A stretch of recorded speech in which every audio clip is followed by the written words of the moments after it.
दिल्ली की करावल नगर विधानसभा की श्री राम कॉलोनी में एआईएमआईएम के प्रदेश अध्यक्ष ने फीता काटकर वार्ड कार्यालय का उद्घाटन किया। ये कार्यालय वार्ड अध्यक्ष मोहम्मद साजिद सैफी ने जनता के लिए खोला है। उन्होंने कहा, इस वार्ड कार्यालय के जरिए करावल नगर विधानसभा की समस्याओं का समाधान किया जाएगा। की समस्या हो, कूड़ा उठाने की समस्या हो, गंदगी की समस्या हो या कोई भी ऑफिशियल काम हो, आप एक बार अपने भाई को सिर्फ याद करना, जिस दिन से हमने यहाँ पे काम करना शुरू करा है उस दिन से लगातार हम लोग काम करते आ रहे हैं और यहाँ की जितने भी एमसीडी कर्मचारी हैं, जो भी अधिकारी है, उनकी नाक में दम करा हुआ है और उनसे कलम की ताकत से अपना काम करवा रहे हैं। अगर किसी भी भाई को ये लगता है कि हमारे यहाँ कोई सफाई नहीं हो रही है, निगम पार्षद नहीं सुन रहा है, तो मैं उसको चैलेंज करता हूँ निगम पार्षद को या फिर किसी भी सरकारी अधिकारी को कि अगर वो कंप्लेंट मेरे तक आती है तो वो 15 मिनट के आधे घंटे के 10 मिनट के अंदर वो काम करके देगा इंशाअल्लाह ताला। इतना खौफ उनके अंदर बैठ चुका है इस टाइम पे। जिस मनवादी व्यवस्था ने इनका इस्तेसाल किया था, इनका शोषण किया था, उसके खिलाफ अरविंद केजरीवाल को वोट दिया था, लेकिन अरविंद केजरीवाल ने न सिर्फ उन मनवादियों और उन सांप्रदायिक ताकतों को पीछे छोड़ा, बल्कि उनको कई कोस पीछे छोड़ दिया। वो तो कम से कम पूजा की बात ही करते थे, उसने तो दिवाली पूजन भी और दूसरे पूजन भी सरकारी खर्चे पे पूरे हिंदुस्तान में विज्ञापन के थ्रू, टीवी और अखबार में विज्ञापन के थ्रू सरकारी खर्च करके वो पूजा का प्रसारण कर रहे हैं। ये मैं बात आपको इसलिए बता रहा हूँ कि आप कितने भोले हो, आपको कितने आसानी से आपकी जज्बात से खेला जा सकता है। सिर्फ इतनी सी बात से ही हम दीवाने हो गए थे, सिर्फ इतनी सी बात से कि उसकी नानी कहती है कि मेरे रामचंद्र जी किसी की मस्जिद तोड़कर वहां नहीं बच सकते, और हम खुश हो गए थे और हम ये नहीं सोच पाए कि इसके अंदर तो आखिर असली खाकी चड्डी तो उसके अंदर है, उसमें मैं भी शामिल था। आप ये मत समझिए कि सिर्फ आप उस बुलावे में थे, मेरे जैसे लोग उस बुलावे में थे, या यूं कहिए कि उम्मीद एक लगाए बैठे थे। ये हो सकता है जो कांग्रेस ने हम पे जुल्म किया है, हो सकता है कि जो हमें बैकवर्ड पार्टियों ने की, इस कांग्रेस और दूसरी पार्टियों ने हमें बैकवर्ड बनाया है, हो सकता है ये आदमी सच बोल रहा हो और हमारे भी दिल धस जाए, हमारे भी इलाकों में डेवलपमेंट हो, हमारे भी मामला खासतौर से तालीम और सेहत के ताल्लुक से अच्छे हो जाए। लेकिन हुआ इसका बिल्कुल उल्टा। उस शख्स ने भी वही जुल्म किया, वही हमारे साथ गद्दारी की जो पिछली और पार्टियों ने की थी, और उसकी सैकड़ों मिसालें हैं। अगर मैं सिर्फ चंद मिसालें अगर आपको समझाऊं तो पहली तो मिसाल ये है कि आपका इलाका तकरीबन 70,000 वोट है इस इलाके में। बताइए, मुझे पता चला कि सिर्फ 2 उस आबादी में तो कम से कम 5 सीनियर सेक्रेटरी होने चाहिए, 10 10 तक के होने चाहिए और 20 प्राइमरी स्कूल होने चाहिए।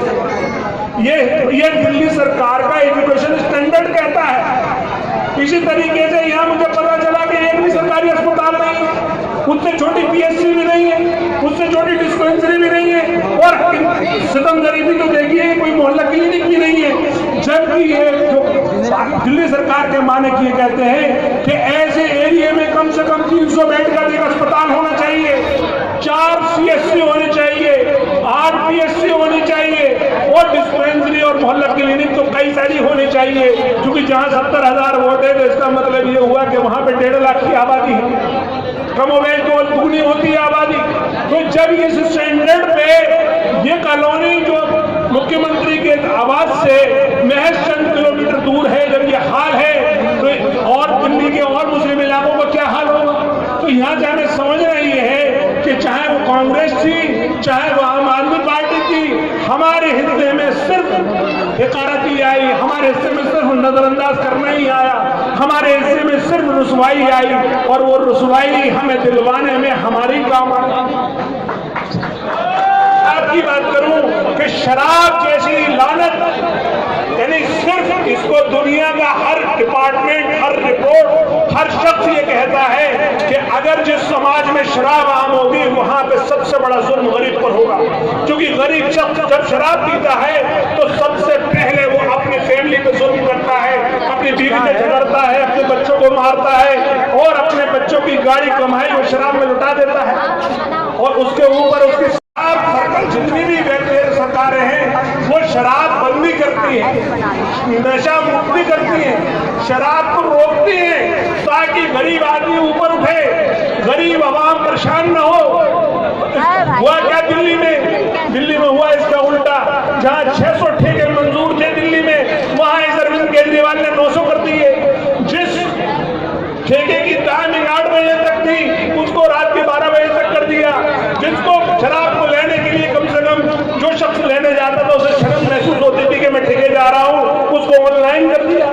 इससे भी ऊपर की बात आपकी देखिए कि बाकायदा शराब को प्रमोट किया जा रहा है, जो कि पहले ये कहा गया था कि शराब को अगर बेचना भी है आपको तो बहुत ढक छुप के बेचना है, इबादतगाहों से दूर रखना है, स्कूलों से दूर रखना है। लेकिन ये वो शख्स है जो अपनी तालीमी पॉलिसी के लिए या सेहत की पॉलिसी के लिए पूरी दुनिया में ढिंढोरा पीटता है। दिल्ली में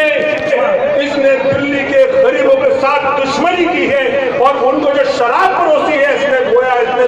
नौजवानों के साथ, दिल्ली के गरीब नौजवानों के साथ दुश्मनी कि दिल्ली में शराब पीने की जो उम्र 21 साल थी ऑफिशियली सरकारी, उसको भी घटा के 18 कर दी। तो ये जो शख्स है बिल्कुल बेहरूपिया शख्स है, ये हमारा ही नहीं, ये सिर्फ हमें, ये दलितों का भी दुश्मन है जो गरीब है, मजदूर।